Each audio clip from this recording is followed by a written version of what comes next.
Certaines personnes vendent des mouchoirs, certaines personnes vendent de l'huile, certaines personnes donnent des vestes, certaines personnes vont jusqu'à coucher avec l'onction aussi. Nous, en tant qu'enfants de Dieu, nous avons déjà l'onction. Mais seulement à l'église parce que nous avons confondu, nous avons cru que quand il y a l'onction, il faut que les gens tombent, il faut que les gens poussent des cris. Non, créature. Mais comment est-ce que je sais que j'ai l'onction de Dieu dans ma vie alors que je ne parle pas en langue, alors que je ne prophétise pas, alors que je ne suis jamais tombé à l'église? Comment est-ce que je saurais que l'onction de Dieu est sur moi? Mais demain, il peut le faire autrement. Donc c'est pour dire que nous ne pouvons pas nous permettre à vendre des mouchoirs parce que vous devez retenir ceci. Les choses de Dieu sont... de l'onction.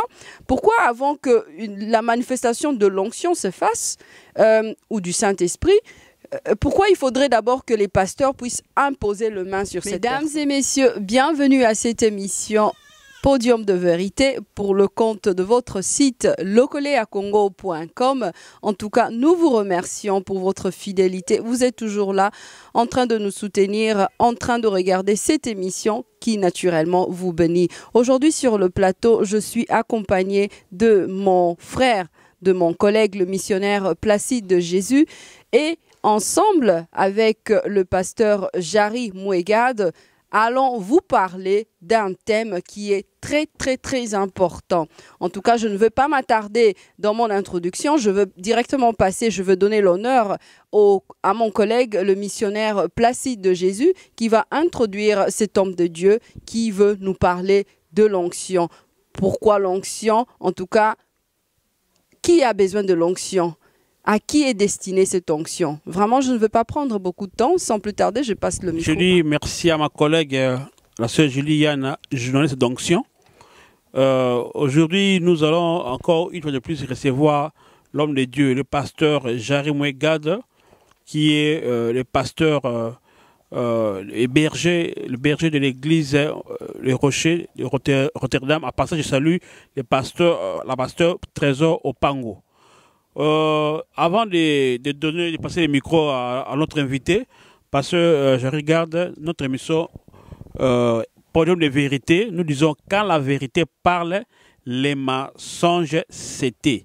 Quand la vérité s'exprime, les mensonges tremblent et disparaissent. Alors on dit la vérité, rien que la vérité. Vous êtes prêts à nous dire la vérité, rien que la vérité? Bien sûr, rien que la vérité, au nom de la vérité. Merci. Voilà, il y a un principe dans notre émission. C'est nous qui posons les questions et vous vous répondez et non l'inverse. Êtes-vous d'accord avec nous? Oui, je suis d'accord. Alors, pour terminer, les propos n'engagent que l'auteur. Ça n'engage que vous-même et non le site et non la journaliste d'onction, c'est Juliana, non plus le missionnaire Placide de Jésus. Mais ça n'engage que l'invité. Donc ça n'engage que vous-même. Sommes-nous d'accord? Oui, bien sûr. Voilà. Comme vous savez, aujourd'hui, on parle de l'onction et surtout que ma collègue est là, la sœur Julienne, journaliste d'onction, monde de la presse. Donc, on va aujourd'hui savoir d'où vient l'onction, la source de l'onction, pourquoi l'onction. Est-ce qu'il y a un mouchoir? L'onction, est-ce que combien de veste? Est-ce que l'onction, c'est là une bouteille d'huile tonne? Merci. Ah, merci beaucoup, mon frère. Alors que Dieu vraiment nous bénisse en ce jour où nous allons parler sur l'onction, la source de l'onction, l'objectif de l'onction. Et alors, nous voulons nous baser sur la parole de Dieu. Le livre de Actes 1, 8, la Bible déclare « Vous recevrez une puissance après que le Saint-Esprit est survenu sur vous et vous serez mes témoins en Jérusalem, en Judée, dans la Samarie et jusqu'aux extrémités de la terre. » Alors, le livre des Actes des Apôtres 1.8 nous parle même d'où vient l'onction. Je vais commencer d'abord à définir les choses. C'est quoi l'onction? Parce qu'aujourd'hui, beaucoup de gens à l'église, quand nous parlons de l'onction, ils pensent qu'il faut avoir un peu de piqûre sur la chair, il faut avoir un peu de frisson sur la chair ou je ne sais moi quoi. il faut trembler. Mais l'onction, ce n'est pas toutes ces choses-là. L'onction, ce n'est pas la chair des poules, mais l'onction, selon la parole de Dieu, c'est la capacité divine qui nous permet alors de maintenir et d'accomplir l'œuvre de Dieu, selon Acte 1:8 que nous avons lu. Donc, quand Dieu te donne l'onction, donc il te donne sa capacité, afin que tu puisses maintenir et accomplir son œuvre sur ces terres des hommes. Alors, d'où vient l'onction? L'onction ne se trouve pas chez un homme. Aujourd'hui, c'est le problème. Il y a des enfants de Dieu qui traversent des océans, ils traversent des continents, ils traversent d'une église à une autre, ils vont d'une conférence à une autre, à la recherche de l'onction chez un homme, à la recherche de l'onction chez un homme de Dieu. Je suis venu aujourd'hui par la lumière de la parole de Dieu que nous avons lue. La Bible nous dit, vous recevrez une puissance après que le Saint-Esprit est venu. C'est-à-dire quoi? La source de l'onction, c'est la personne divine du Saint-Esprit. L'onction ne provient pas d'un homme. Un homme ne peut pas te donner l'onction.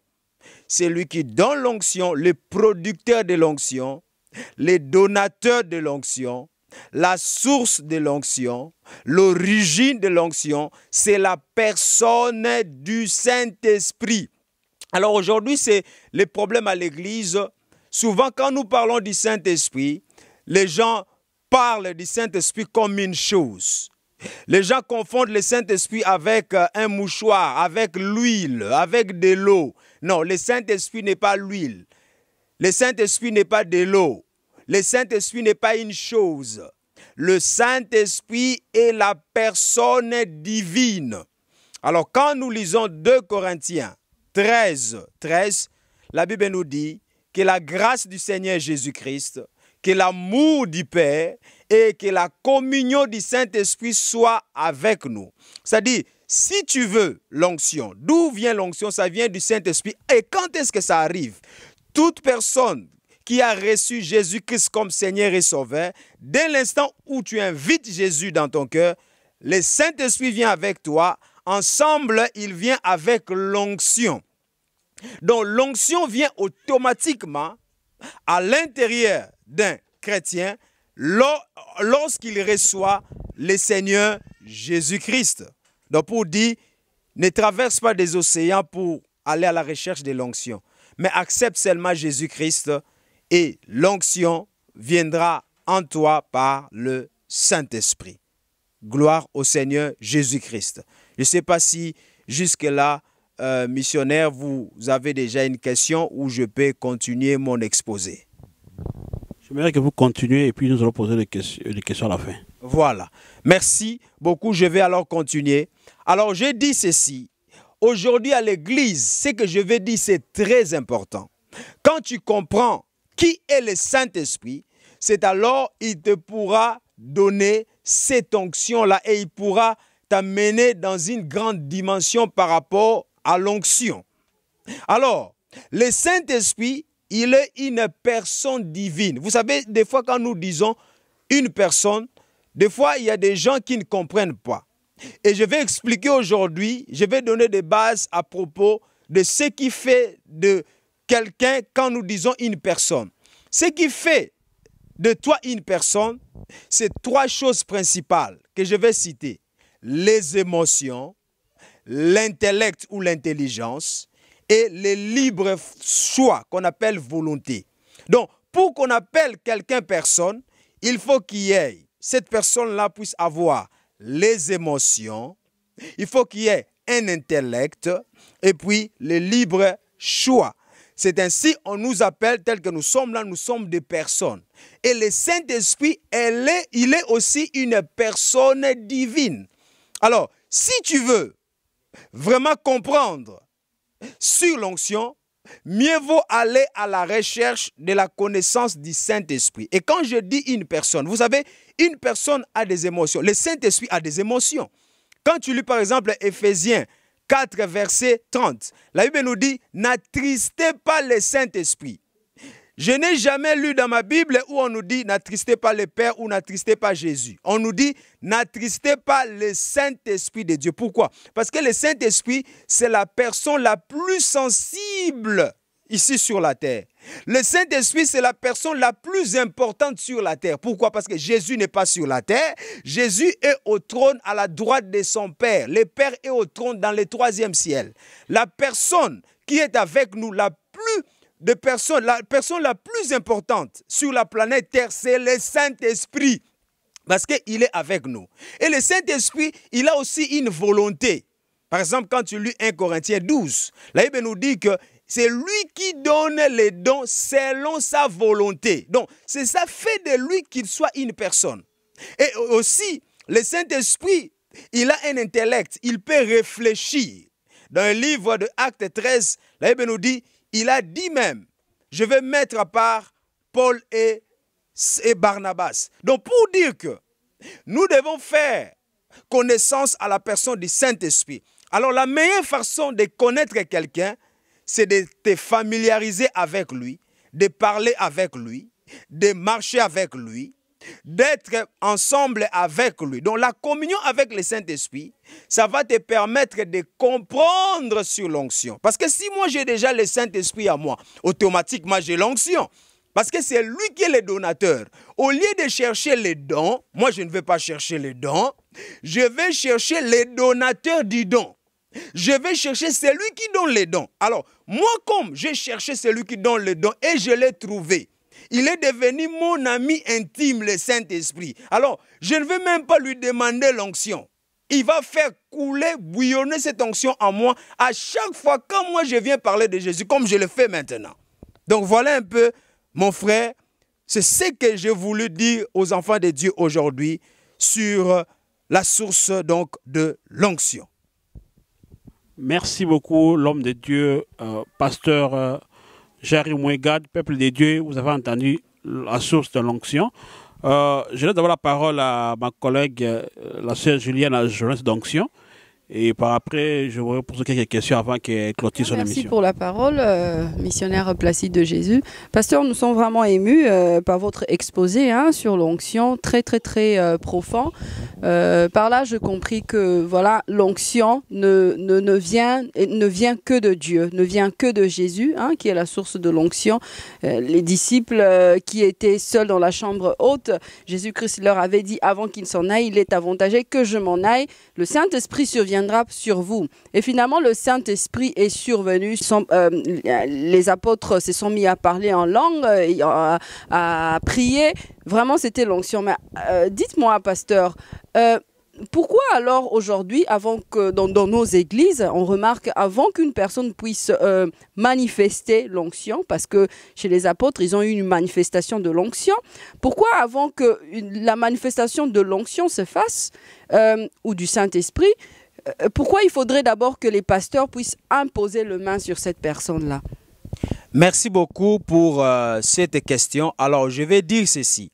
Vous avez l'imposition des mains, c'est tout simplement un des moyens ou bien un point de contact par lequel le Saint-Esprit choisit pour impartir l'onction. Mais l'onction peut venir même sans imposition des mains. La Bible nous dit d'ailleurs, quand tu lis dans Actes 5, on nous dit seulement l'ombre des pierres. L'onction sortait de l'ombre des pierres et guérissait les malades. Donc, pour dire que l'onction peut être impartie par imposition des mains ou soit seulement par prêchant la parole de Dieu. Alors, qu'est-ce que l'onction fait faire à un enfant de Dieu à part crier, parler en langue? Qu'est-ce que l'onction apporte dans la vie d'un enfant de Dieu? Merci beaucoup pour cette question très pertinente. Alors, je vais dire ceci. L'onction est très importante pour un enfant de Dieu d'abord. Premièrement, parce que l'œuvre de Dieu, tu ne peux pas le faire avec ta propre force. L'œuvre de Dieu est tellement grande et tellement précieuse que les choses de Dieu sont tellement grandes que tu ne pourras pas avec ta propre force. C'est pourquoi Dieu lui-même, il nous a donné la provision que nous appelons l'onction, afin de nous permettre à maintenir et à faire son œuvre. Et deuxièmement, la Bible nous dit, tout ce qui est chair est destiné à la mort. L'apôtre Paul, il dit, l'évangile que j'annonce ne se repose pas sur la philosophie humaine, ça c'est 1 Corinthiens 2, mais sur la démonstration de la puissance. C'est-à-dire quoi? Il veut tout simplement nous dire, lorsque tu fais quelque chose pour Dieu sans onction, c'est-à-dire sans capacité surnaturelle, ce que tu fais là est zéro. Ça ne va pas apporter des résultats parce que ce n'est pas fait par la capacité divine. C'est-à-dire que Dieu lui-même, il se pourvoit pour nous, ses enfants, afin que nous soyons agréés par rapport à ce que nous faisons pour lui. Donc, si on n'a jamais vu des manifestations de parler en langue, on n'a jamais vu des manifestations on n'a jamais vécu cette manifestation qui arrive souvent à ceux qui reçoivent le Saint-Esprit, crier, tomber. Donc, on peut dire qu'on n'a pas d'onction. Non, pas tout simple, pas vraiment. Parce que, comme je dis, l'onction est destinée à toute personne qui reçoit Jésus-Christ comme Seigneur et Sauveur. 2 Corinthiens 5, 17 nous dit, tout celui qui est en Christ, elle est devenue une nouvelle créature. Mais comment est-ce que je sais que j'ai l'onction de Dieu dans ma vie alors que je ne parle pas en langue, alors que je ne prophétise pas, alors que je ne suis jamais tombé à l'église? Comment est-ce que je saurai que l'onction de Dieu est sur moi? Merci beaucoup pour la question. L'onction de Dieu, elle est interne. 1 Jean 2 nous dit cela. Nous avons l'onction de Dieu en nous et l'onction de Dieu nous témoigne. Vous savez, nous avons les témoignages de l'intérieur. Le Saint-Esprit, il vient témoigner dans notre cœur que nous avons la capacité divine lorsqu'on reçoit Jésus-Christ comme Seigneur et Sauveur. Mais le parler en langue, c'est tout simplement un signe extérieur qui témoigne que nous sommes baptisés par l'Esprit. Que ce soit le parler en langue ou non le parler en langue, tout chrétien, il a l'onction de Dieu en lui, mais seulement quand tu fais connaissance avec la personne du Saint-Esprit, tu développes ta communion avec lui, c'est alors que cette onction peut croître en toi et tu seras beaucoup plus conscient de cette onction. Par contre, il y a des gens qui ont développé cette communion avec le Saint-Esprit ou qui ont, je ne sais peut-être pas s'ils l'ont développé, mais qui ont passé beaucoup des années dans les églises, mais qui ne vivent toujours pas cette onction dans leur vie ou qui n'expérimentent toujours pas l'onction de Dieu dans leur vie. Est-ce qu'ils sont allés puiser dans une mauvaise source ou bien est-ce que ils sont freinés quelque part ou bien l'onction n'était pas destinée à cette personne-là? Je dirais, ma sœur, donc c'est l'ignorance, manque de connaissances. Vous savez, si tu ne sais pas que tu as quelque chose en main, tu ne pourras pas faire usage de la chose en question. Mais les personnes, les chrétiens, qui savent qu'ils ont l'onction, ils vont travailler par rapport à cette onction. Mais si toi, tu ne sais pas, l'ignorance peut te tuer. Tu peux avoir une arme. Si tu ne sais pas que tu as une arme et que tu ne sais pas comment utiliser cette arme-là ne va pas profiter pour de grandes choses. C'est comme l'onction aussi. Nous, en tant qu'enfants de Dieu, nous avons déjà l'onction. Mais seulement à l'église parce que nous avons confondu, nous avons cru que quand il y a l'onction, il faut que les gens tombent, il faut que les gens poussent des cris. Non, ça, ce n'est pas l'onction. L'onction, c'est interne, c'est pour le service. Et d'ailleurs, Acte 1:8 nous dit, il nous donne même l'objectif de l'onction. Donc, ce n'est pas pour crier, ce n'est pas pour faire, je ne sais pas moi, des grimaces. Il dit, quand vous allez recevoir cette onction, vous serez mes témoins à Jérusalem, en Judée, dans la Samarie, jusqu'aux extrémités de la terre. Donc, voilà. Donc, il n'y a pas du mal à vendre de l'onction. Ceux qui vendent de l'onction par mouchoir, mon collègue l'a énuméré au début. Certaines personnes vendent des mouchoirs, certaines personnes vendent de l'huile, certaines personnes donnent des vestes, certaines personnes vont jusqu'à coucher avec des femmes d'autrui ou des hommes d'autrui, juste pour avoir de l'onction. Alors, dites-nous, est-ce qu'elle est transmissible? Ou même dans le couple? Si vous êtes pasteur, parce que vous êtes pasteur, est-ce que cette onction que vous avez reçue de Dieu, vous pouvez le transmettre aussi à votre femme? Merci pour cette question très pertinente. Alors, vous qui nous suivez, écoutez bien cette réponse très pertinente. Je vais répéter. La source de l'onction, c'est la personne du Saint-Esprit. Alors, le Saint-Esprit, il a des canaux. Il peut utiliser un homme un homme de Dieu, par lesquels il peut faire passer l'onction. Il peut utiliser un mouchoir, comme nous avons dans le livre des Actes 19, que par le mouchoir de Paul, les gens étaient guéris et délivrés. Mais si Dieu, il utilise un moyen nous ne devons pas attribuer ces moyens-là comme devenir une source. Donc, Dieu le Saint-Esprit, il peut, dans sa libre volonté, aujourd'hui par exemple, m'utiliser par un mouchoir, il peut m'utiliser par l'imposition des mains, mais demain, il peut le faire autrement. Donc, c'est pour dire que nous ne pouvons pas nous permettre à vendre des mouchoirs parce que vous devez retenir ceci. Les choses de Dieu sont coûteuses. La foi est coûteuse. Tu ne peux pas acheter la foi avec ton argent. La foi est un don qui vient de Dieu. Le salut, tu ne peux pas acheter cela. Le salut est un don de Dieu. L'onction, tu ne peux pas acheter cela. C'est un don de Dieu. Donc, ceux-là qui pensent qu'ils vendent de l'onction, je dirais, ils sont dans l'ignorance. Et les gens qui les suivent, soi-disant, ils reçoivent l'onction. Ça, ce n'est pas l'onction. C'est le fanatisme et vous recevez autre chose, mais pas l'onction divine. Donc, elle est transmissible. Oui, l'onction est transmissible. De homme à femme, de mari à femme.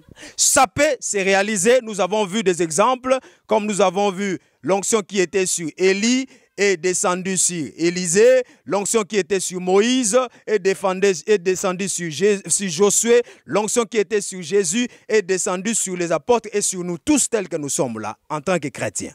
Mais ce n'était pas une relation intime, ça s'est fait par imposition de même. Parce que là, je vous ai posé la question pour savoir, il y a des hommes qui vont coucher avec des femmes pour recevoir de l'onction. Est-ce que par cette voie-là aussi, on peut recevoir l'onction? Parce que la sorcellerie, elle se transmet aussi par cette voie-là.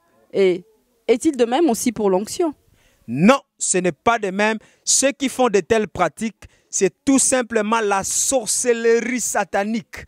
On ne peut pas impartir l'onction par des rapports sexuels ou bien par de telles communions. Donc ça, ce n'est pas l'onction, c'est tout simplement la puissance maléfique satanique. Ce n'est pas l'onction divine.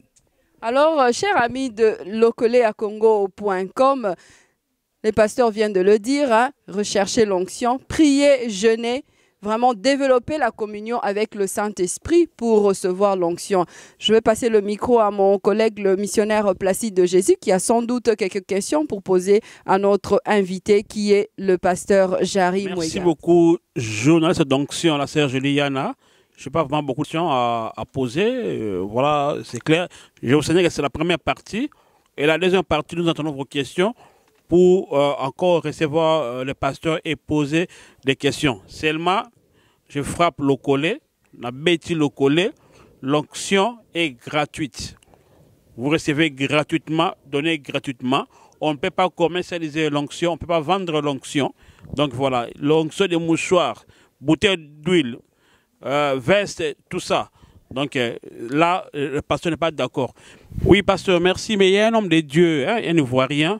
Le pasteur Séverin Kakou, il a parlé aussi de l'onction.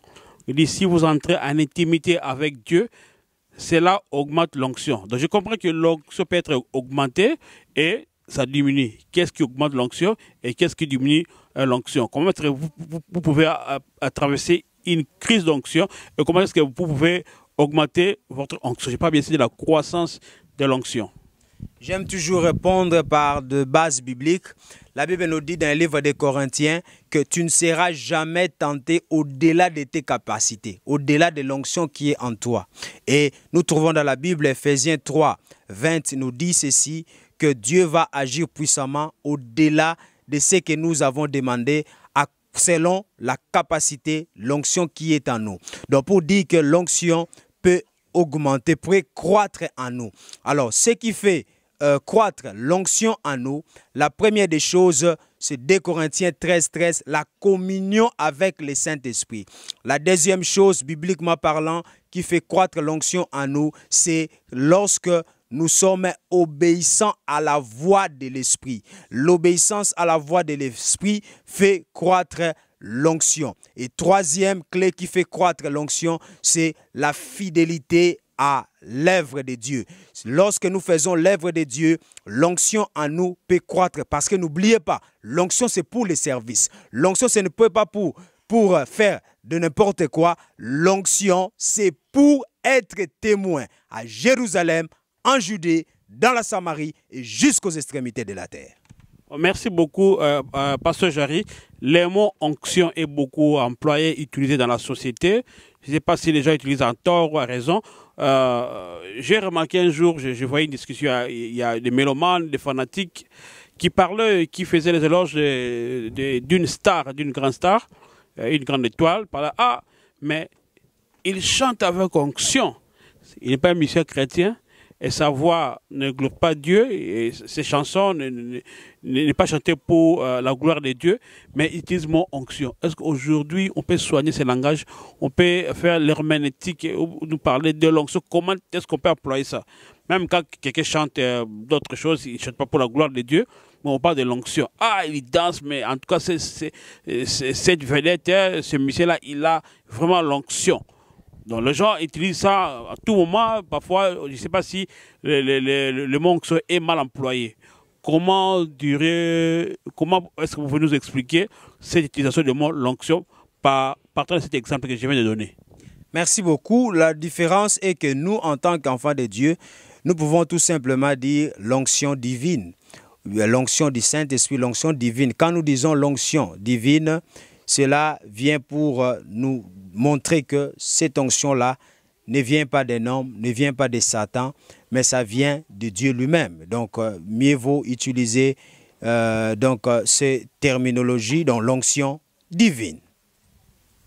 Ok, merci beaucoup. Et je laisse bien je passe le micro à ma soeur, ma collègue, journaliste d'onction, Juliana, qui va clôturer son émission. Merci beaucoup, le missionnaire Placide Jésus. En tout cas, qu'est-ce que je veux dire ici? Que nous étions vraiment bénis par cette exhortation ou cette parole que les pasteurs Jarry Mouegad nous a apportée sur le plateau de Podium de Vérité sur la 3xw.locoleacongo.com. Je tiens à signaler pasteur Jarry et le pasteur de l'église Le Rocher ici à Rotterdam, l'église qui conduit ensemble avec le pasteur Trésor Opango que je salue. En tout cas, je veux remettre le micro au pasteur pour lui demander de dire un mot de la fin par rapport à ce sujet qui est la source de l'onction. Je bénis le Seigneur, merci.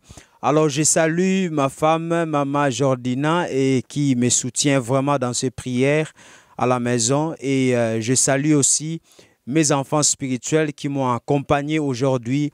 Alors, je vais citer Mélik Mido, je vais citer Bobette, je vais citer Chanel et aussi Aristote qui m'ont accompagné. Que Dieu vous bénisse et toute l'église des Rochers. Que Dieu vous soutienne et tous les partenaires qui sont là avec moi, qui prient avec moi, qui me soutiennent. Que Dieu vous bénisse. Merci vous qui nous suivez. Que Dieu vous bénisse. Merci. Que Dieu vous bénisse, nous le dirons jamais assez ici sur la 3xw.locoleacongo.com. En tout cas, celui qui tient valablement la caméra, Carlos Kalouza, vraiment les doigts blanches, la main blanche, vraiment. Que Dieu te bénisse et meilleurs vœux à toi et à toute ta famille. J'aimerais vraiment dire aussi, j'aimerais souhaiter, parce que nous sommes vraiment vers la fin de l'année, nous aurons une émission spéciale qui est spéciale vœux 2015 et j'aimerais anticiper pour souhaiter à 3 mamans que j'aime beaucoup de mon église, la foi audacieuse internationale ici à Rotterdam. Je présente mes meilleurs vœux à maman Tina Mansanga, à maman Lolo, à maman Adèle. Je vous aime beaucoup. Merci de continuer à soutenir locoleacongo.com. Vraiment, venez nombreux. Nous avons besoin de vous. Je bénis tous les partenaires de la 3xw.locoleacongo.com. Yandrine, la prochaine Nabo Sagnote. Que Dieu vous bénisse.